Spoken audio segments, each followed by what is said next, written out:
Sunugal 24.net, soyez le premier à être informé. Sport, société, actualité, politique, culturelle, reportage, interview. L'information à sa juste valeur, c'est ici même, Sunugal 24.net. ci bisu tey bi mu am ñaari fànn maanaam fànn bu njëkk bi mooy li nga xam ne ñun dañ koy liggéey ci yi nga xam ne ay jumtukaay la yoo xam ne Sénégal yëpp dañ koy soxla mu jëm ci mbirum lu ñuy lekk lu ñuy sol ak lu ñuy jëfandikoo ci mbirum artisanat. Donc ñu am ci benn coopérative boo xam ne daf ci am taxawaay pour fexe ba jigéen ñi en tout cas surtout jigéen ñi am loo xam ne dinañ ci liggéey ñu bañ a toog rek. Parce que politique aussi du rek toog di waxtaan tàccu élection non politique aussi développement la développement mooy lan mooy d'abord li nga moom muy mbirum gàncax muy mbirum ressource ak lu mu mënti doon nga fexe ba développé ko doo jéggaani dara bitim réew defe naa ne loolu dafa am solo. Donc ci base boobu aussi ci la ñu xalaat ne aussi pour mën a lijjanti loolu yëpp aussi il faut nga toog ci table bu baax bi nga xam ne fa la ñuy décider parce que su fekkee da ngay bëgg a liggéey te yow toogoo fi ñuy décider pour xool lan la ñu war a jëfandikoo ak lan la ñu war a jëli bitim réew yenn saa yi dafay am jafe-jafe parce que li nga war a mën a am sa dëkk defaral ko sa bopp liggéey ko su fekkee da nga koy jéggaani y a un problème il faut que ñun ñu fexe aussi ba en tout cas li nga xam ne le Sénégal am te mu bëri lool ci mbirum xalaat mbirum xam-xam ñu fexe ba ñëpp mën ci jot ñu mën a liggéey suñu réew bañ a xaar ñeneen di ñëw di ñu ko defaral. waaw comme ni ma ko waxee woon rek mouvement bi en tout cas xëy na amagul doole pour def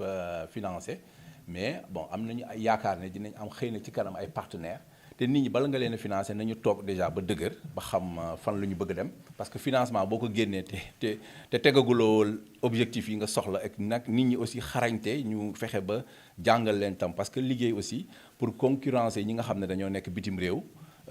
pour nga mën ko def il faut que aussi nga am base bu solide bu dëgër parce que compétitivité dafa am lu mu laaj il faut nga xarañ. xool lan la ñu soxla bitim réew moo tax ñuy waxtaan ci mbirum bio parce que bio ñun Sénégal sax bio la ñu xamoon xëy na léegi tubaab bi dañu ñëw bëgg ñu waxu bio mais ñun bio rek la ñu xamoon amuñu woon bu njëkk xamuñu woon ay produits chimiques léegi nag dañ ko gën a bëgg a dëggal parce que léegi booy jaay dara bitim réew il faut que la ngay jaay nga bind ci lii de nii laa koy defaree fii lay jóge ndax tubaab bi xaw ko ñeme te ñun suñu soxla bu njëkk sax nekkul sax xëy na ci tubaab bi mais ci marché bu mag bi nga xam ne mooy marché africain bi foofu la ñu bëgg njëkk a liggéey voilà d'abord Sénégal produit yi nga xam ne la ñuy soxla ñun ñu koy defar ci dëkk bi fii ñu koy consommer ci mbirum céréales ak yeneen bu ñu paree fii nag ñu fexe jéggaane ci biti léegi nag financement déjà soxla na nga am base bu solide ba nga am ay bu leer leen xëy na bëgg nga produire 5 tonnes 10 tonnes nga xool naka nga war a mën a fexe ba am moyens yooyu pour mën a produire loolu donc bu boobaa ci la ñuy soxla financement mais li ñu soxla jamono yi mooy visibilité maanaam ñi xam li ñuy def xam fu ñuy fekk pour mën ci jëriñu. waaw nous voulons d'abord saluer cette initiative du mouvement Dëgg Rek présidé par monsieur Yeli Manel Fall qui vit à l'étranger il est en Norvège mais qui a toutes ses activités tout son cœur tout son savoir toute son énergie mobilisée pour le Sénégal. Donc le mouvement Dëgg Rek est présent partout au Sénégal. Aujourd'hui, ils fêtent leur 3e anniversaire et ils m'ont fait l'honneur et le plaisir de le faire à notre siège ici pour exposer les produits locaux. Des produits qui sont fabriqués par les membres même du mouvement, particulièrement les femmes, et qui montrent encore une fois qu'on peut développer notre pays à partir des ressources que nous avons. Et M. Yeli Fall a fait un excellent travail de maillage aussi bien au Sénégal qu'au niveau de la diaspora. Et il nous a présenté ses membres que nous avons l'habitude de voir. Et nous savons que c'est des femmes déterminées qui veulent développer le Sénégal et qui s'engagent à le faire. Justement, vous comptez les accompagner ou pas du mouvement de... Alors, d'abord, eux, ils nous ont soutenus. Ils ont fait le tour des leaders politiques et ils ont choisi de se joindre à nous. Ils l'ont fait depuis fort longtemps et nous sommes très, très satisfaits de cette collaboration. Alors, le soutien, nous pensons qu'il faut toujours partir de ses propres forces. Ce qu'il a fait. Tout le monde cotise, les femmes se battent et vendent les produits que nous achetons, que beaucoup de gens achètent. Et après, lorsqu'on aura l'expertise nécessaire, on va aller vers une échelle plus élevée de production et de recherche et de financement. Et nous voulons mettre dans l'esprit de nos militants qu'il faut compter sur ses propres forces. Et c'est ça qui fait que notre collaboration est très solide. Le mouvement de Grec est essentiellement constitué de femmes. Hier, on vient d'assister à la promulgation de la loi sur la criminalisation de certains actes commis sur les femmes. Quelle lecture en faites-vous? Oui, vous savez, le problème des femmes au Sénégal est un problème extrêmement sérieux. On utilise souvent la misère et les difficultés des femmes pour faire de la politique. Et ça, c'est extrêmement grave. Ce n'est pas parce qu'on a voté la parité, ce n'est pas parce qu'on a voté des lois contre les violences des femmes qu'on règle le problème des femmes. Il faut les protéger. Depuis la jeunesse jusqu'à la vieillesse. La protection des femmes, de l'enfant de 0 à 5 ans, sa santé.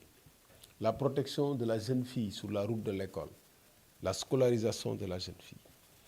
La promotion de la jeune fille pour l'emploi. La promotion de la mère pour les tâches qui sont les leurs dans les foyers, en dehors des foyers, dans les marchés, partout. Cette politique de protection, c'est l'un des axes de notre programme Tabac. Ensuite, il faut renforcer la capacité des femmes en les formant.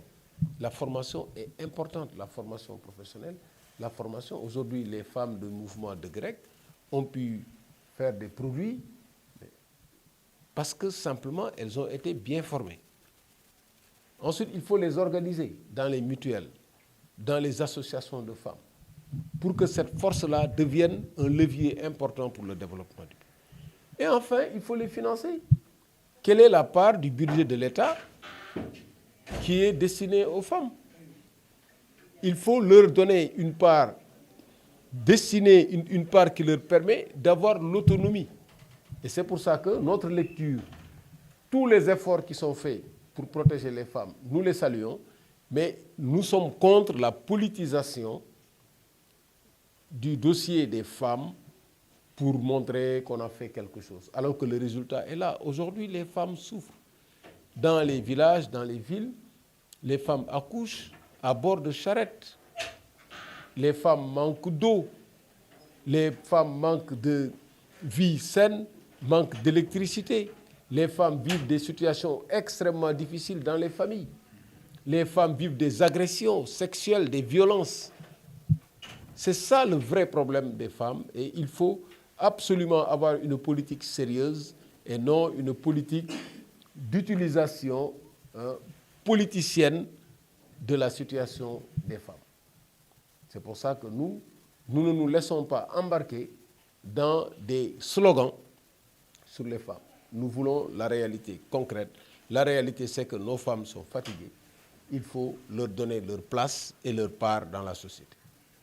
Monsieur Kamara, l'actualité, c'est aussi cette série de manifestations à travers le pays.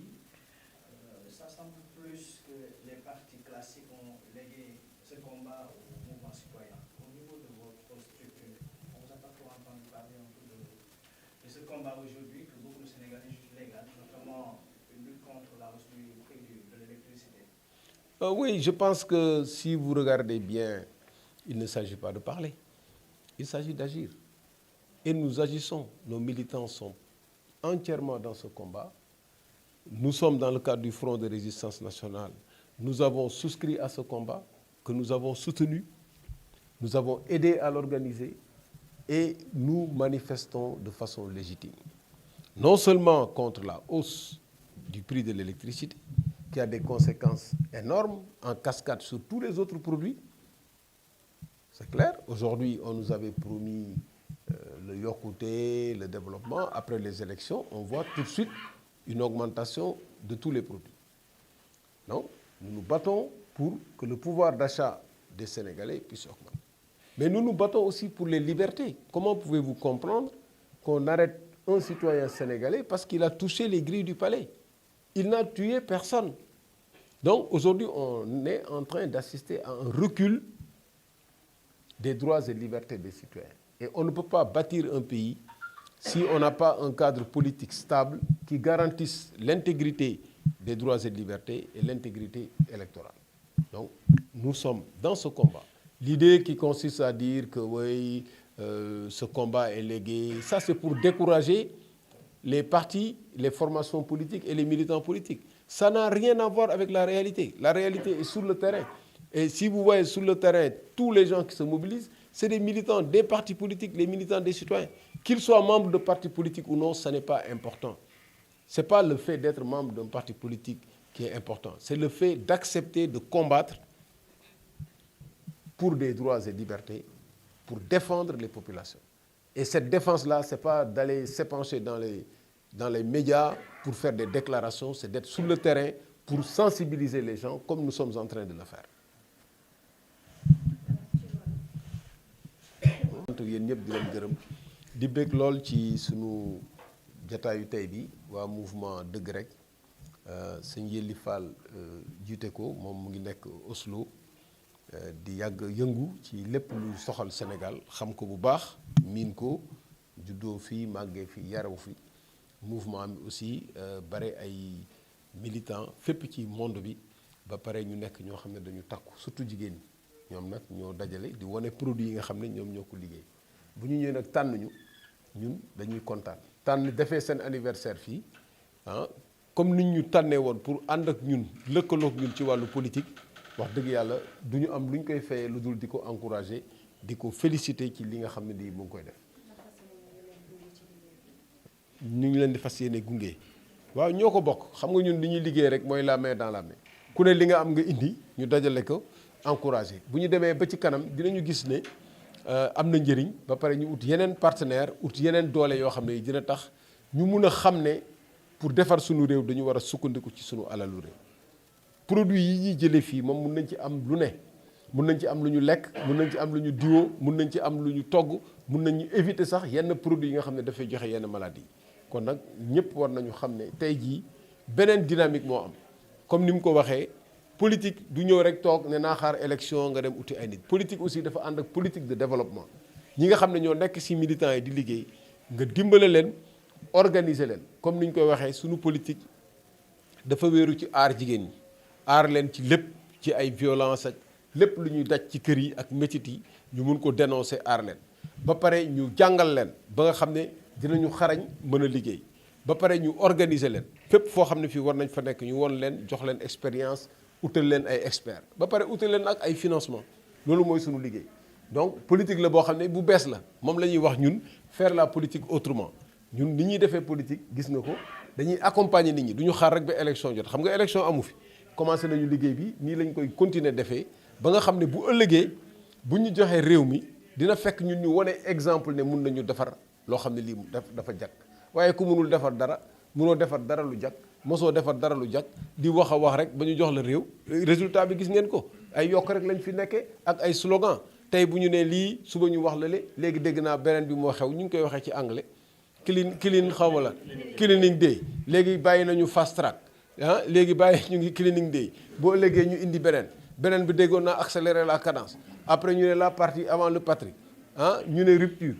bés bu ne ñu indi benn slogan bu bees xam nga loolu caaxaan la te réew du kenn du ko caaxaane ñun nag nekkuñu ci dynamique gu caaxaan dañu nekk ci dynamique gu organiser réew loolu laa amoon lu may wax ci wolof di leen sax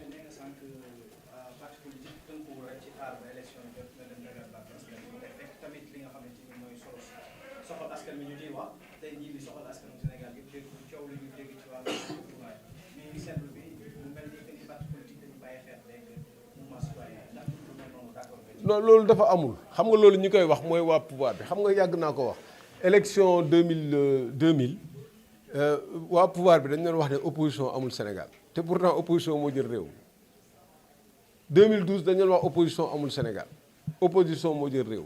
ñoom bu ñu demee ba jaaxle rek dañuy commencé ne opposition amul xam nga loolu mooy lan loolu mooy maa fi sës bàyyi leen ma fi mais loolu erreur la boo gisee nit ñi ni ñu mobiliser parti ni ñu mobiliser front de résistance nationale waxtaan bokk ci marche bi préparer ko organiser yëpp ak plan d'action yi ñuy defandoo yëpp xam nga ne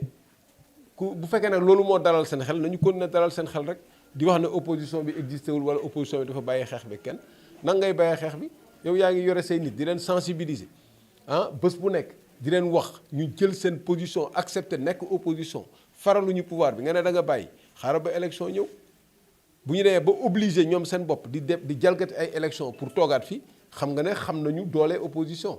kon nag citoyens ñun dañ leen di sensibiliser dans la patience dans la responsabilité kon nag loolu laa amoon lu may wax ci vraiment.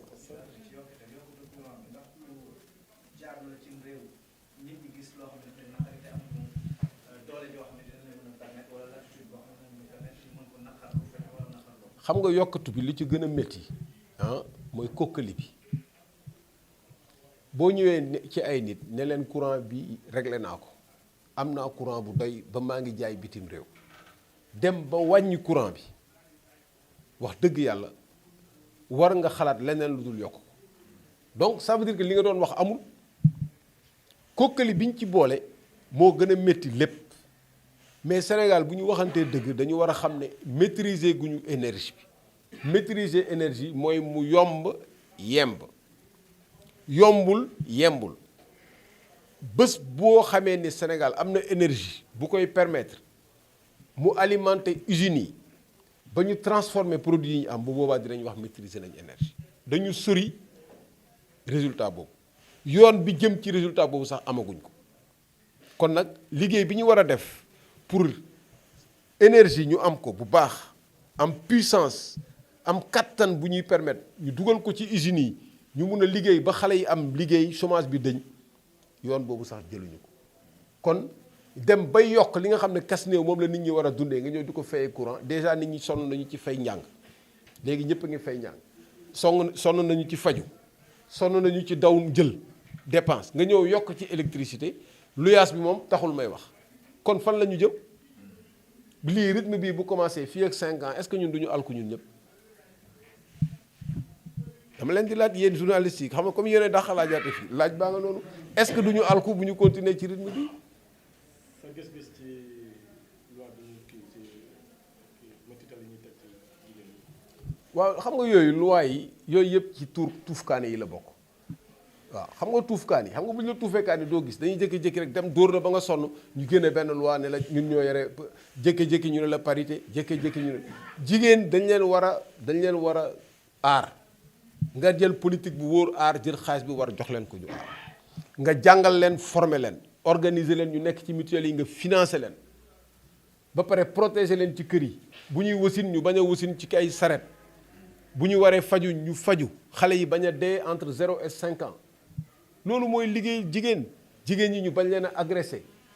violence sexuelle yi violence ci yoonu école yi nga dugal leen école scolarisé leen bu ñuy ut liggéey ñu def leen même chance que góor ñi loolu moom mooy protéger du wax politique du wax politique jëf la dañ lay jox alalu réew mi ne la waa réew maa ngi nii lii la ñu soxla faj ko mais boo fajul nekk di wax ne damay def ay loi yoo xam ne yi kenn du ko lire kenn du ko appliquer ban njëriñ la am naxate bi dafa mot ñun dañoo tuufkaani ba ñu miir fi mu nekk nii nañ ñu bàyyi ñu dund suñu métit xeex conscientiser nit ñi pour mën a changer Sénégal loolu daal moo ñu boole ak yéen jërëjëf. Sunugal24.net, soyez le premier à être informé. Sport, société, actualité, politique, culturelle, reportage, interview. L'information à sa juste valeur, c'est ici même. Sunugal24.net.